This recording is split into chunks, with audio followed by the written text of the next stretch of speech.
Então vamos agora estudar a terceira forma de transferência de calor, que é a radiação. Então, a radiação é a transferência de energia através da emissão de ondas eletromagnéticas. Então, quando que eu vejo isso? Por exemplo, eu tenho uma fonte térmica, por exemplo, um fogo, uma panela, eu coloco a mãozinha perto e eu sinto um calorzinho chegando, né? Então, isso é a transferência de calor por radiação. E é essa forma de transferência de calor que o Sol emite energia para a Terra. Então, o Sol emite energia para a Terra apenas por radiação. Não existe transferência de energia do Sol para a Terra, nem por condução, né? Porque eu não tenho um material ali sólido, né? Entre o Sol e a Terra, não tem ali um cabo metálico para transferir esse calor, não tem. E também não tem fluido para fazer a corrente de convecção, né? Entre o Sol e a Terra, eu tenho vácuo. Então, não tem como ter nem condução, nem convecção aqui. Só radiação, né? Então, como que é essa onda eletromagnética? Então, essa onda eletromagnética são pulsos de campos elétrico, que é o azul, e magnético, que é o vermelho. Então, eles pulsam diferentes e eles juntos formam uma onda eletromagnética. Então, o que é uma onda? Uma onda é uma variação de energia no tempo e ela tem algumas características. Por exemplo, uma característica é o comprimento de onda, que eu chamo de lambda, que é a distância entre dois picos ou duas cristas da onda. Então, a distância entre aqui e aqui é o comprimento dessa onda.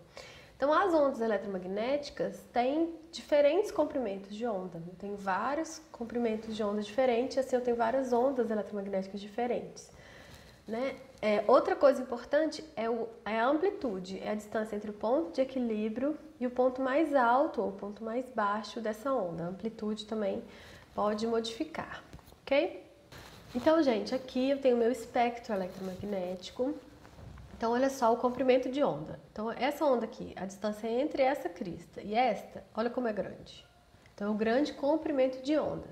E aqui, olha a diferença entre essa crista e essa, pequenininha. Então, pequeno comprimento de onda. Então, aqui eu tenho uma faixa grande de tipos diferentes de ondas eletromagnéticas. Então, quando eu tenho um grande comprimento de onda, eu tenho uma frequência baixa. Quando eu tenho comprimento de onda pequeno, eu tenho uma frequência alta. Quando a gente for estudar ondas, tem uma relação entre frequência e comprimento de ondas. Então aqui eu tenho torres de energia, né, que tem frequência extremamente baixa, computador, ondas de rádio, TV, micro-ondas, né? E o celular também utiliza ondas na faixa de micro-ondas, radiação infravermelha, que é a radiação emitida, apenas essa faixa da radiação emite calor, que é a radiação infravermelha, luz visível, que é a faixa de onda que os nossos olhos conseguem enxergar, radiação ultravioleta, que é uma radiação emitida também pelo Sol. Então, o Sol emite radiação infravermelha, visível e ultravioleta. Uma parte do ultravioleta nos causa câncer de pele, né? Por isso que a gente usa protetor solar, por causa dessa radiação ultravioleta aqui. Os raios X e o raio gama. O raio gama é a radiação emitida por elementos radioativos, né? Lá na energia nuclear. Então, ó, o que a gente fala? Enquanto menor o comprimento de onda, maior a frequência. Enquanto maior a frequência, maior o poder de destruição dessa radiação. Então, as radiações a partir do ultravioleta, raio-x, raio gama, são elementos de radiação ionizante, ou seja, quando ele entra, ele consegue penetrar na minha pele. Quando ele entra na minha pele, ele entra destruindo o material, ele mata as moléculas, quebrando essas moléculas. E aí o que acontece? O meu corpo vai regenerar. Então ele vai se multiplicar novamente para poder recompor o material que foi morto aí pela radiação.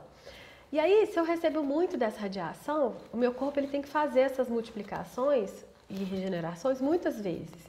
E acontece que quando eu aumento a quantidade de vezes que eu faço essas multiplicações, alguma delas pode vir com defeito. Um defeito na multiplicação eu chamo de mutação.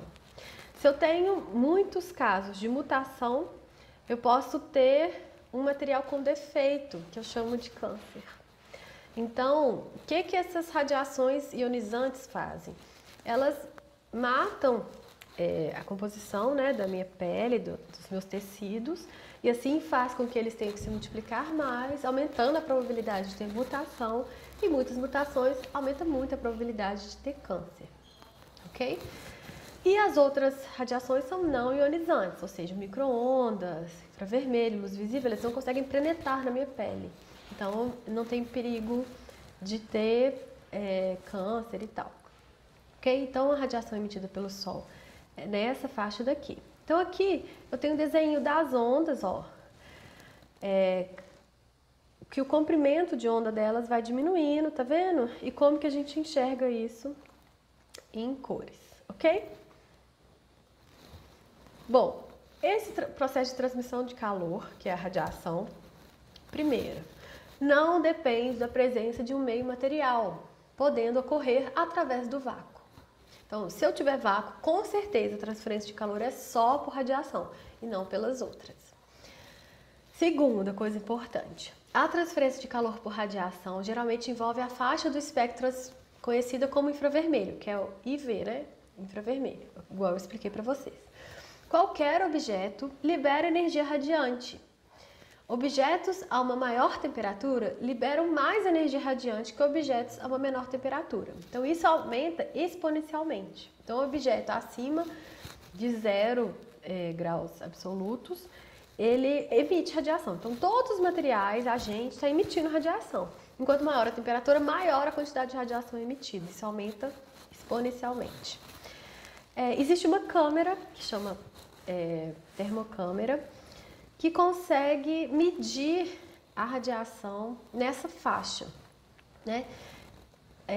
E isso chama-se termograma. Então aqui, ó, eu tenho um gráfico, então essa é uma foto, e eu tenho um gráfico aqui entre graus Celsius, na temperatura, de 22,7 até 74,9. Então, as faixas azuis são uma temperatura mais baixa, tá vendo? O azul claro é 35, então aqui tem uma temperatura mais baixa, por volta de 22 e tal. O mais claro tá por volta de 35, tá vendo? O verde por volta de 42, aqui na borda.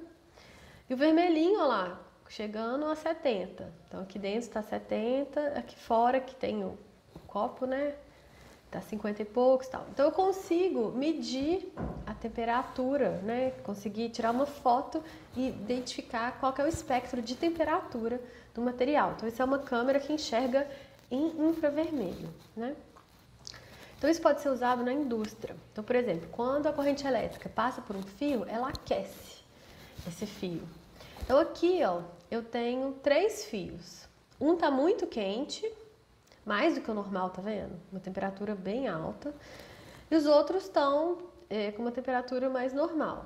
Então eu sei que esse aqui tem uma temperatura normal, esse também, e esse aqui está superaquecido, ou seja, provavelmente ele tem um curto, né? Então eu consigo ver que tem um curto elétrico sem ter que desmontar o material, desligar esse processo, abrir a corrente, desligar essa máquina. Na indústria não dá para você ficar paralisando muitas máquinas, né? É um processo contínuo.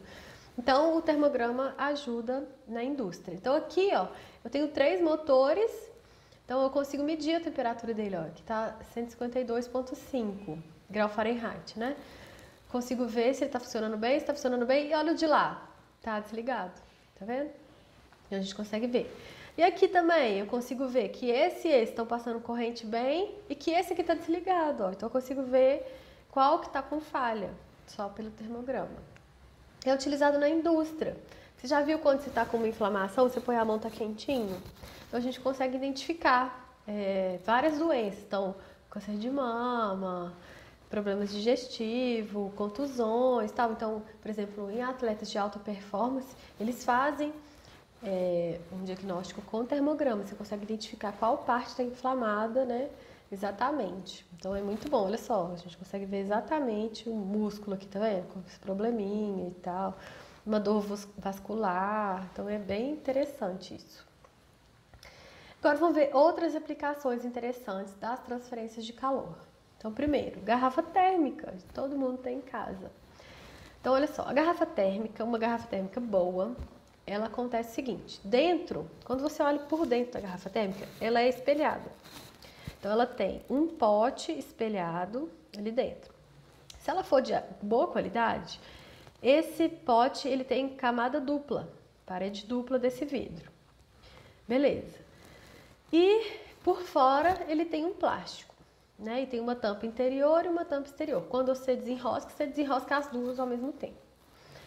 Entre as duas paredes aqui de vidro, eu tenho vácuo, ou seja, eles retiram o ar, né? O gás ali de dentro. Então eu tenho vácuo, não tenho matéria. Então como que funciona a transferência de calor nisso daqui? Então eu coloco aqui dentro um café bem quentinho. E eu quero que ele não troque calor com o ambiente, ou seja, que ele fique quente por mais tempo. Então, como que eu vou fazer com que um café fique quente por mais tempo? Eu vou colocar materiais isolantes e técnicas de isolamento para que essa temperatura se mantenha, ou seja, que não haja transferência de calor de nenhuma das três formas, né? Então, assim eu vou manter o café bem quentinho. Então, olha só, ele está quente e aqui fora está frio, tá a temperatura ambiente, sei lá, 20 graus. E o meu café tá, sei lá, 80, porque eu acabei de ferver ele estava 100, sei lá, 80. Então, o certo é o calor ser transferido de dentro para fora. Então, primeiro, por que que aqui é espelhado? Porque a radiação, ela pode ser espelhada, né? Então, a forma de energia de transferência de calor por radiação, ela vai ser diminuída a sua transferência porque tem espelho. Então a radiação vai sair, vai espelhar e vai voltar. Então vai ser mais difícil ter essa transferência de calor. Segundo, tendo vácuo. Se eu tenho vácuo, esse calor não vai conseguir passar por aqui nem por condução, nem por convecção, porque não tem material aqui. Então ele vai passar por condução apenas aqui, né? Então o café quente vai aquecer essa tampa, vai átomo a átomo, né, por condução e vai sendo conduzido para cá, ok? Mas por aqui ele não vai sair por condução. Então diminui muito, né? Isso daí. E tudo por fora, uma outra tampa, né? Então quanto mais materiais eu tenho, maior a dificuldade de transferência por condução, né? Mais materiais ele tem que atravessar. E a tampa, quando eu abro a tampa, bate um ventinho e retira esse calor. Ou seja, quando eu tenho a tampa, eu dificulto a transferência de calor por convecção, tá?